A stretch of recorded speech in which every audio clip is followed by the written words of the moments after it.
ഇതെല്ലാരും പോയി കൈയും കാലും മുഖവും കഴുകി അത്താഴം കഴിച്ച് മിണ്ടാതെ കിടന്നോണം. ആ, ഈ വർഷം കൂടെ ഞാൻ സഹിക്കും. അടുത്ത വർഷം മുതൽ തലതെറിച്ചങ്ങളെ എവിടെങ്കിലും കൊണ്ട് കളഞ്ഞോണം. സ്കൂളിൽ നിന്ന് ഇറക്കി വിട്ടു. എന്നാ വീട്ടിൽ ഇരുത്തി പഠിപ്പിക്കാമെന്ന് വിചാരിച്ചാൽ വരുന്ന മാഷന്മാരെയൊക്കെ ഓരോ വിധത്തിൽ ശല്യം ചെയ്ത് പറഞ്ഞു വിടും. ഇതുങ്ങളെ കണ്ടാൽ തന്നെ തലവെരുക്കുക. ഡാഡി ഞങ്ങളെയൊക്കെ കുറെ വിരട്ടി വളർത്തിയതല്ലേ, അതിന്റെ ശിക്ഷയാവും പിള്ളേര് വല്യപ്പച്ചന് വരുന്നത്. വല്യപ്പച്ചനല്ല, കരിമ്പൂതം. അതാണ് അവറ്റകൾ എനിക്ക് ഇട്ടിരിക്കുന്ന ഓമനപ്പേര്. കുട്ടികളാവുമ്പോ കുറച്ച് കുസൃതിയൊക്കെ ഉണ്ടാവും. അതെ അതെ, ഒരു 5-6 ദിവസം കൂടെ നിന്നാലറിയാം കുസൃതിയുടെ കടുപ്പം. ഇവരുടെ കയ്യിലിരിപ്പിനെ കുസൃതി എന്നല്ല പറയേണ്ടത്, കുരുത്തക്കേടുന്നാ. യുദ്ധം എങ്ങാൻ തുടങ്ങിയാൽ നമുക്ക് ആറ്റംബോംബൊന്നും വേണ്ട, ഇതുങ്ങളെ അങ്ങോട്ട് ഇറക്കി വിട്ടാ മതി. എതിരാളികൾ ഓടുമ്പോ അവരുടെ കോണോമാല് വടി പോലെ നിൽക്കും. കുറെ ഞാൻ സഹിച്ചു. ഇനി കൊച്ചുമക്കളാണെന്നും വിചാരിക്കില്ല. അതുകൊണ്ടോ ഞാൻ സെൻട്രൽ ജയിലിൽ ഇരിക്കുമ്പോ എന്റെ ഡിസിപ്ലിൻ കണ്ടിട്ട് റെസിഡന്റ് ഹക്സ്ലി സമ്മാനിച്ച ഇത് ഞാനിങ്ങ് എടുത്തു. ഇനി ഇവിടെ എന്നാ കുഴപ്പ വാളിന്റെ കഥ വാ.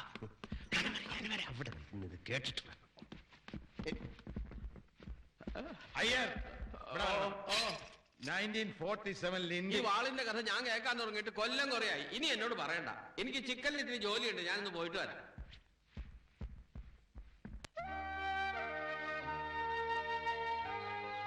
ബേബിച്ചായൻ അപ്പൊ എന്നെ അങ്ങനെയാണോ കണ്ടിരിക്കുന്നത്? അതല്ലടാ മോനെ, ഞാൻ കടത്തിലാക്കിയ കമ്പനിയാ വലിയ റിസ്കോടെ നീ ഏറ്റെടുത്തിരിക്കുന്നു. നിനക്കൊരു 50 ലക്ഷം രൂപയുടെ എക്സ്പോർട്ട് ഓർഡർ കിട്ടിയിട്ടുണ്ടെന്നും അതിനുവേണ്ടി നിന്റെ കമ്പനി സ്വത്തുമൊക്കെ ബാങ്കിൽ വെച്ച് 5-6 ലക്ഷം രൂപ ലോൺ എടുക്കണമെന്നൊക്കെ ഡാഡി പറഞ്ഞു. ബേബിച്ചായൻ അടുത്ത മാസം വരുമ്പോ പണം തിരിച്ചു തരാന്നല്ലേ പറയുന്നത്? ബേബിച്ചായൻ വന്ന ശേഷം പണം കിട്ടിയാലും എന്റെ കാര്യം നടക്കും. അതുകൊണ്ട് എന്റെ കാര്യം അവിടെ നിൽക്കട്ടെ. തൽക്കാലം ബേബിച്ചായന്റെ കാര്യം നടക്കട്ടെ. അത് വേണം. വേണം. എനിക്ക് ഈ ലോകത്ത് ഡാഡിയും ബേബിച്ചായനും മാത്രമാണ്. എന്റെ കയ്യിൽ എന്തുണ്ടോ അത് നിങ്ങളുടെ. എന്റെ സ്വത്തല്ല, എന്നെ വരെ നിങ്ങൾക്ക് വേണ്ടി പണയം വെക്കാൻ ഞാൻ തയ്യാറാണ്. അതിന് എന്നോട് അനുവാദം ചോദിച്ചാൽ എനിക്കിത്തിരി നോവും. ശരി, ചോദിച്ചതിന് മാപ്പ്. എന്താ ഇങ്ങനെ നീ സ്വപ്നം കാണുന്നത്? സ്വപ്നത്തിന് ഇത്രയും സുഖമില്ലടോ. താൻ അത് കണ്ടോ? രണ്ടമ്മയുടെ മക്കളാ. പറഞ്ഞാൽ ആരെങ്കിലും വിശ്വസിക്കുവോ? ഇവന്മാരിങ്ങനെ ചിരിച്ചു നടക്കുന്നത് കണ്ട് തന്നെ എനിക്ക് മരിക്കണം. ചായ.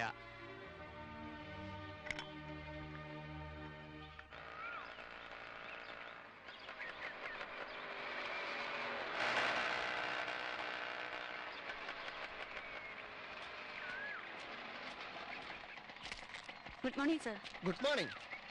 ഈ സാരി ഡെയ്സിക്ക് തീരെ യോജിക്കുന്നില്ല. ജപ്പാനിൽ എല്ലാവരും കിമോണയാണ് ധരിക്കുന്നത്. എന്റെ ഭാര്യ എന്തുടുക്കണമെന്ന് ഞാൻ തീരുമാനിക്കും. താൻ അവളെ സാരി ഉടുപ്പിക്കാൻ നടന്നാലുണ്ടല്ലോ, തന്റെ മോണ ഇടിച്ച് ഞാൻ കിമോണയാക്കും. ഒരു മാനേജർ. Mind your words.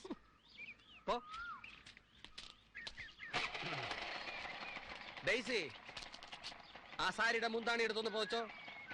എന്തിന്? തണുപ്പായതുകൊണ്ടല്ല, ഓരോരുത്തന്മാരുടെ നോട്ടം കണ്ടിട്ട് എനിക്ക് കലി വരുന്നു. അത് പതിവുള്ളതല്ലേ. അച്ഛനൊന്ന് പോയേ. അച്ചായം പോവാം. പിന്നെ വൈകുന്നേരം ഞാൻ ഫോൺ ചെയ്തിട്ട് ഓഫീസിൽ നിന്ന് ഇറങ്ങിയാൽ മതി. വൈകിട്ട് വിളിക്കാനൊന്നും വരണ്ട, ഞാൻ പൊക്കോളാം. ആയുസ് തീർന്നിട്ട് ആർത്തി തീർന്നില്ലേ? എന്തൊരു ഒലിപ്പ്. പെണ്ണുങ്ങളെ കണ്ടിട്ടില്ലേ? ബോറൻ, ആഭാസൻ, ബ്ലഡി ഫൂൾ. 1-ാം തീയതി തരാമെന്ന് പറഞ്ഞതുകൊണ്ടാ ഉണ്ടായിരുന്ന താലിമാല പണയം വെച്ച് 1000 രൂപ ഞാൻ മാനേജറിന് കൊടുത്തത്. ഇപ്പൊ പറയുന്നു അടുത്ത മാസം തരാമെന്ന്. എടോ, താൻ ജപ്പാനിൽ പോയി ചെരുപ്പ് കുത്താൻ പഠിച്ചു എന്നൊക്കെ പറഞ്ഞുകൊണ്ടല്ലേ തന്നെ ഞാൻ മാനേജരാക്കിയത്. താൻ 2 മാസമല്ലേ ആളൂ ഇവിടെ ജോലി കയറിയിട്ട്. അതിനിടെ നാട്ടിലുള്ള സകല പട്ടിയുടെയും പൂച്ചയുടെയും വരെ താൻ കടം വാങ്ങിച്ചു. താൻ ഈ കടമൊക്കെ വാങ്ങിച്ചിട്ട് താൻ മുങ്ങിക്കളഞ്ഞ അവർക്ക് ഞാനായിരിക്കും അവസാനം കൊടുക്കേണ്ടി വരിക. അല്ലെങ്കിൽ തന്നെ ആവശ്യത്തിൽ കൂടുതൽ പ്രശ്നങ്ങളുണ്ട്. നീയൊക്കെ കൂടെ എന്നെ പിച്ച ചട്ടി എടുപ്പിക്കല്ലേ. അടുത്ത മാസം ഇവന്റെ ശമ്പളത്തിൽ ഞാൻ തന്നേക്കാം. കുട്ടി വെക്കുള്ളൂ. ഡെയ്സി, ഒരാൾ പോലെ ഇവന് 10 പൈസ കടം കൊടുക്കരുതെന്ന് പറഞ്ഞേക്കണം. അടുത്ത മാസം 20-ാം തീയതി ആ ഓർഡർ മീറ്റ് ചെയ്തില്ലെങ്കിലേ തന്നെ ആയിരിക്കും ഞാൻ ഇവിടുന്ന് പറഞ്ഞയക്കാം. കുട്ടികളുടെ കാര്യത്തിൽ ഡാഡി ഇടപെടണ്ട. ദേ ഇവൾക്ക് വിട്ടാ മതി. നേരത്തെ ഒരു പ്രാക്ടീസ് ആയിക്കോട്ടെ. അയ്യോ, എന്നെ കൊണ്ട് വയ്യ. ആദ്യം കുറഞ്ഞുള്ള പ്രാക്ടീസ് മതി. ബോബി നോക്കിക്കോളും. അവൻ പറഞ്ഞാലേ അവര് കേൾക്കൂ.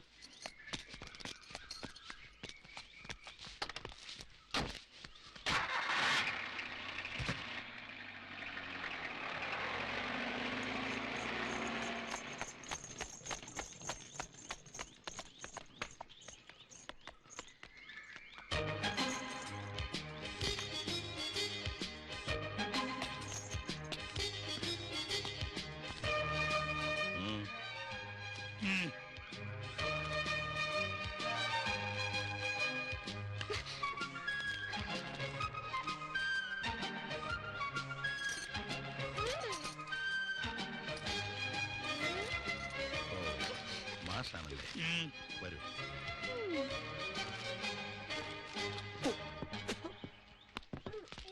ഇരിക്കൂ, ഞാൻ സ്പെക്സ് എടുത്തുണ്ട്.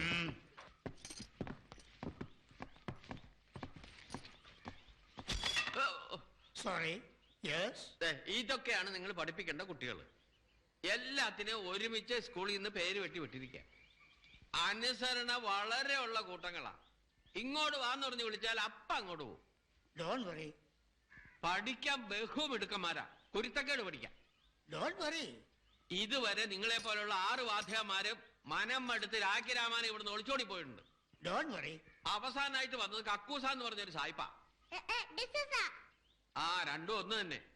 അയാൾക്ക് കുടിക്കാനുള്ള ചായയില് ഈ കുട്ടിപ്പട്ടാളം എലിവേഷൻ കലക്കി. നല്ല കാലത്തിന് അയാൾ അതറിഞ്ഞ് ജീവനും കൊണ്ടോടി. Don't worry. ഇത്രയും പറഞ്ഞെന്തിനാന്ന് വെച്ചാൽ കടുവാക്കൂട്ടിലേക്കാത്താൻ തലയിടാൻ പോകുന്നതെന്ന് അറിയിക്കാനാ. No problem. അയ്യേ, മാഷ് കാപ്പിയോ ചായ എന്താന്ന് വെച്ചാൽ കൊടുക്ക്. മാഷെ, ശമ്പളത്തിന്റെ കാര്യമൊക്കെ ഇതിൽ എഴുതിയിട്ടുണ്ടേ. പിന്നെ കുട്ടികള് സ്വല്പം തലതെറിച്ചതുങ്ങളാണ്. Don't worry.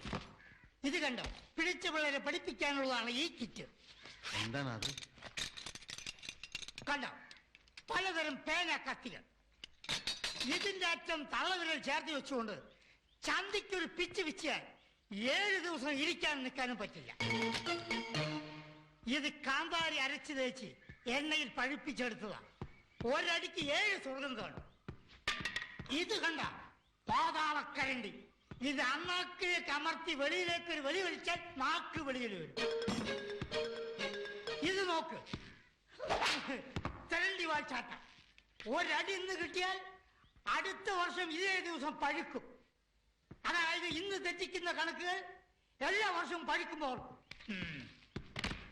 ഇവരെ മര്യാദക്കാരാക്കിയിട്ടേ ഞാൻ ഇവിടുന്ന് പോകും. പക്ഷെ എന്റെ കാര്യത്തിൽ ആരും ഇടപെടരുത്. You understand? What about you? No. മാസ്റ്റർക്ക് എന്ത് വേണം ചെയ്യാം. ഇവരൊന്ന് നേരെ ചൊവ്വ ആയി കിട്ടിയാൽ മതി. Don't worry. ഓടാടാ, നിക്കടവിടെ. ആഭാസ, ഓടാ. ഇവരിൽ ആരുടെ ഭാര്യയുടെ നീ കയറി പിടിച്ചത്? അയ്യോ, നീയൊക്കെ കാരണം മറ്റുള്ളവരുടെ ഭാര്യമാർക്ക് പുറത്തിറങ്ങാൻ വയ്യാണ്ടായാലോടാ.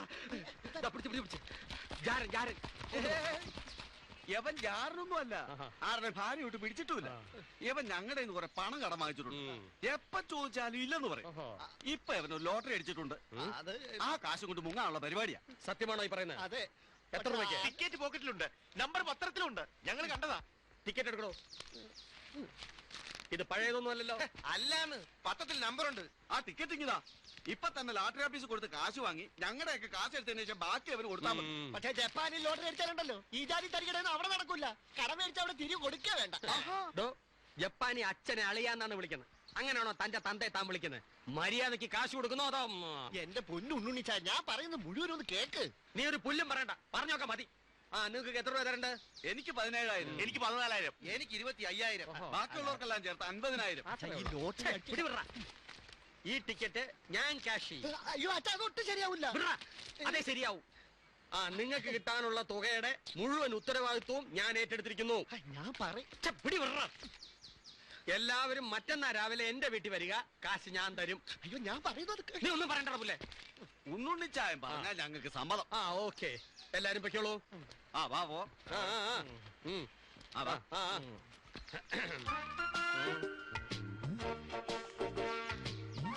ഞാനില്ലായിരുന്നെങ്കിൽ അവന്മാരെല്ലാരും കൂടി നിന്റെ ജപ്പാനെ ഇടിച്ച് ഹിറോഷിമ ആക്കിയാനെ. അതുകൊണ്ട് നിന്റെ ജീവൻ രക്ഷിച്ചേനെ. കിട്ടുന്നേ പാതി ഞാൻ എടുക്കും. ബാക്കി കടം വീട്ടിട്ട് വല്ല ഉണ്ടെങ്കിൽ എനിക്ക് തരും. എന്തായാലും ഇത്രയൊക്കെ ആക്കിയ സ്ഥിതിക്ക് ഇനി ഉണ്ണുണ്ണിച്ചാന്റെ ഇഷ്ടം. ഓക്കെ. എത്ര രൂപയാണോ ഫസ്റ്റ് പ്രൈസ്? ഫസ്റ്റ് പ്രൈസ് 50 ലക്ഷം. 10 രൂപയാ. ഏറ്റവും അടിയിലുണ്ട് ഒറ്റയക്കം. നോക്ക്.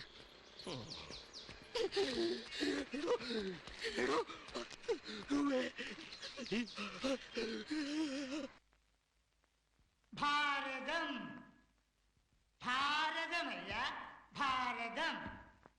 ബിരിയാണിയുടെ പായുടെ അടിയിൽ നാ കിടന്നാൽ എന്തു പറയും? ഓടാൻ പറയും സർ. ഓടാൻ പറയും? ആരോട്? നായോട്. ഇല്ലെങ്കിൽ നാം മൂത്രമൊഴിച്ച് പാ വൃത്തിയിടാക്കില്ലേ സർ? ഇവിടെ ഇവിടെ അധികം പ്രസംഗം. തോന്നിയാസം പറയുന്നു. Come on, കൈ നീട്ട്. തോന്നിയാസം കാണിച്ചാൽ ഇങ്ങനെയിരിക്കും. ഇത് തുടക്കമാണ്. മാഷെ എത്ര വേണേലും അടിച്ചോ മാഷെ, ഇന്ന് ഒരു ദിവസമല്ലേ ഉള്ളൂ. അതെന്തായാലും നാളെ ഞാൻ ചത്തുപോകും. നീ എന്താണ് ചക്കയെ കരയുന്നത്? സത്യം പറയാ, ഞങ്ങള് പറഞ്ഞു മാഷ ആരോടും പറയരുത്. കാര്യം എന്താ പറയണം. മാഷ ക്രിസ്ത്യാനിയാണോ? ആണെങ്കിൽ അതാണ് അച്ഛൻ കുരിശുണ്ടാക്കാൻ പറഞ്ഞേ. കുരിശോ? കാര്യം പറയണി. ഇന്ന് രാത്രി മാഷ കൊല്ലും.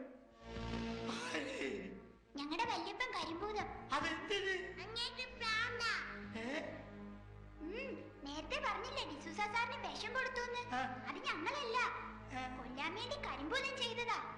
അങ്ങേര് മാത്രമേ രക്ഷപ്പെട്ടിട്ടുള്ളൂ. ബാക്കി 4 പേരും രാത്രിയായാലും ഹോളിൽ കണ്ടില്ലേ, ആ വാളും എടുത്തോണ്ട് വരും. ഒറ്റ വെട്ട. രാവിലെ ഒന്നും ഓർമ്മയില്ല. ഇന്ന് ആരും അറിയാതെ കുളിച്ചിടും. രാത്രി ദേഹത്ത് അപ്സരി സാഹിബ് കേറുന്നതാ.